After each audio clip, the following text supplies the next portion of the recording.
आधी रात में पावर स्टार पवन सिंह कर रहे हैं शूटिंग। जी हाँ दोस्तों, आपका स्वागत है बाबा खबरी पर और ऐसे भोजपुरी अपडेट आपको यहाँ मिलते रहते हैं, तो चैनल को सब्सक्राइब जरूर कर लीजिएगा। तो बात करते हैं भोजपुरी के पावर स्टार पवन सिंह के बारे में। जी हाँ, पवन सिंह आधी रात को एक शूटिंग कर रहे हैं। आदित्य फिल्म्स के यूट्यूब चैनल के लिए गाना आप लोग के बीच में आने वाला है, जिसमें आपको प्रिया रघुवंशी देखने को मिलेंगी और गाना काफ़ी लाजवाब और धमाकेदार होने वाला है। फिलहाल तो म्यूजिक डायरेक्टर का कंफर्म नहीं है, लेकिन जहाँ तक उम्मीद लग रही है प्रियांशु सिंह जो हैं वही इस म्यूजिक को डायरेक्ट करने वाले हैं। मैं आपको बता दूं, पावर स्टार पवन सिंह का ये गाना काफ़ी लाजवाब और धमाकेदार होने वाला है और साथ ही में आपको प्रिया रघुवंशी देखेंगी, जो कि काफ़ी लाजवाब हॉट लुक में आपको उस गाने में देखने को मिलेंगी।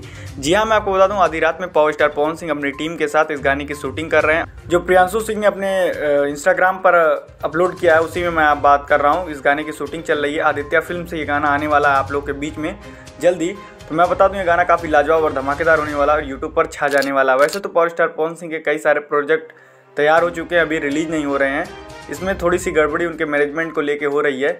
तो आपकी क्या राय है कमेंट बॉक्स में जरूर बताइएगा। लेकिन आदित्य फिल्म वाला जो गाना आने वाला है वो काफ़ी लाजवाब और धमाकेदार रहेगा। तो चलिए फिलहाल के लिए बस इतना ही। मिलते हैं आपसे नेक्स्ट वीडियो में। हमारी वीडियो पसंद आई हो तो लाइक शेयर सब्सक्राइब जरूर कर लीजिएगा।